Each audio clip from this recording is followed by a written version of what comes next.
미국 필라델피아에서 현지 시간 3일 열린 2026 전미 경제학회 연차 총회 미국 노동시장의 현주소 세션에서 AI가 곧 문과 전문직을 완전히 대체할 거라는 전망이 나왔습니다. 윌리엄 비치 전 미국 노동통계국장은 앞으로 법조계로는 절대 진로를 정하면 안 된다고 강조하며 로펌들은 법대 출신 신입 변호사를 더 이상 뽑지 않고 인공지능에 리서치를 시키면 된다는 입장이라고 말했습니다.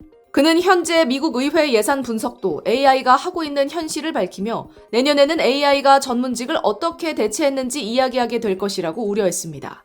다른 경제 석학들도 미국 노동시장이 이제 더 이상 사람을 뽑지 않고 업무를 대체하는 단계로 접어들어 돌아올 수 없는 강을 건넜다고 입을 모았습니다. 비치 전 국장은 컴퓨터 시스템 디자인 업계의 고용 데이터를 근거로 들며 경기 침체도 아니고 기업 생산성은 10년 내 최고 수준인데 신규 채용만 20만 명 줄어들었다며 기업들이 코딩, 설계, 법률 리서치 같은 핵심 업무를 AI에 맡기면서 고용이 사라졌다고 말했습니다. 링크드인 실시간 이력서 데이터 분석에 따르면 한때 코딩 등의 전문성으로 취업 보증 수표였던 컴퓨터 사이언스 전공자의 2023에서 2024년 취업 성과도 급락해 역사 철학 전공자 그룹과 유사한 수준으로 떨어졌습니다.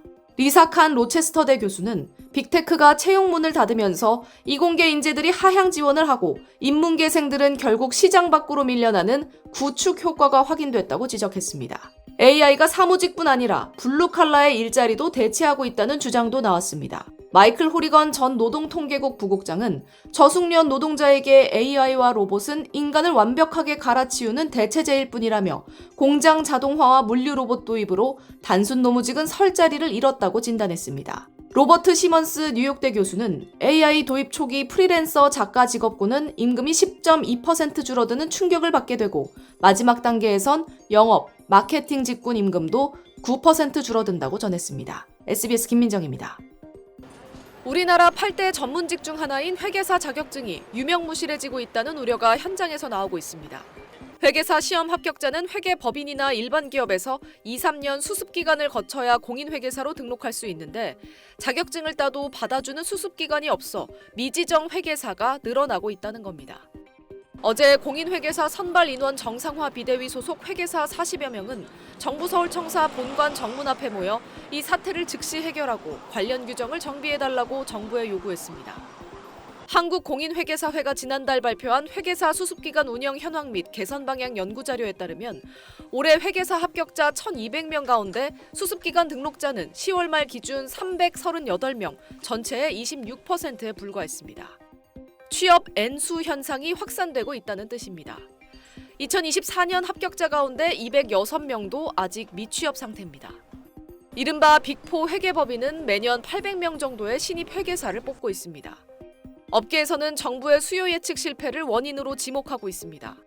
2018년 외부감사법이 전면 개정돼 회계사 수요가 늘어나면서 금융위원회는 합격자 수를 당시 850명에서 1250명까지 대폭 늘려왔습니다. 하지만 지난해부터 업황이 침체하면서 회계법인들의 채용 규모가 줄었고 일부 법인들은 업무에 AI를 도입하면서 신입 수요가 급격히 줄어든 것으로 나타났습니다.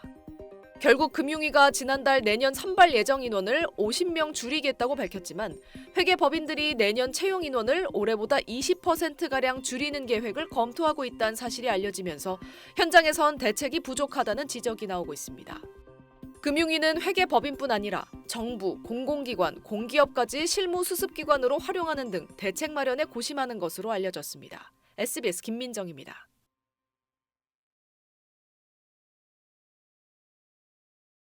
인문계 취업난이 극심해지면서 문과 전문직 3대장으로 불리는 변호사, 회계사, 세무사 시험에 합격한 청년들마저 취업난에 시달리고 있습니다. 매년 꾸준히 배출된 합격자 수가 포화 상태에 다다랐고 신입이 맡던 업무를 AI가 대체하면서 일자리가 크게 줄었기 때문이라는 분석입니다. 한국공인회계사회에 따르면 올해 9월 회계사 시험 합격자 1,200명 가운데 10월 말까지 수습기간을 배정받지 못한 미지정 회계사는 전체의 40%에 달하는 443명입니다. 군 입대자, 복학해 구직하지 않은 인원을 제외한 숫자입니다. 미지정 회계사 문제가 심각해지자 금융위원회는 실무 수습 규제 완화, 기관 확대 등 제도 개선 논의에 착수한 상태입니다. 한때 문과 자격증의 끝판왕이라고 불렸던 변호사 자격증도 사정은 다르지 않습니다. 올해 변호사 시험 합격자 1,744명 가운데 대형 로펌에 취업하거나 신임 검사, 법원 재판연구원으로 임용된 비율은 28%에 불과합니다. 나머지 1,251명은 중소형 로펌이나 기업 법무팀을 택하는데 이것도 경쟁이 치열해 대한변호사협회에서 연수를 받으며 취업 준비를 이어가는 사례가 적지 않습니다. 수습기간이 6개월로 비교적 짧은 세무사들도 세무법인이나 세무사무소에서 수습 자리를 얻지 못해 공공기관인 세무서에서 교육을 받는 경우가 많아졌다고 합니다. 취업난이 심해진 이유에 대해 변호사업계의 경우 그동안 신입들이 했던 소장 초안 작성이나 법리 검토, 판례 찾기를 모두 AI가 대신 해주고 있어 수요가 줄고 있다는 말이 나오고 있습니다. 회계업계에서도 4대 회계법인이 회계와 정산자료 대조를 수행하는데 AI를 활용하기 시작하면서 신입 일자리가 축소됐다고 주장하고 있습니다. 필요 인력이 갈수록 주는 만큼 업계에선 합격자 수를 조정해야 한다는 주장까지 나오고 있는데 역설적으로 여전히 3대 전문직의 인기는 식지 않고 있습니다. 2024년 변호사, 회계사, 세무사 1차 시험 지원자 수가 2023년보다 모두 크게 늘었는데 업무 현장에 AI가 공격적으로 적용되고 있는 상황에서 자격증이라도 있어야 먹고 살 수 있을 것 같다는 위기의식이 있기 때문이라는 분석입니다. SBS 김민정입니다.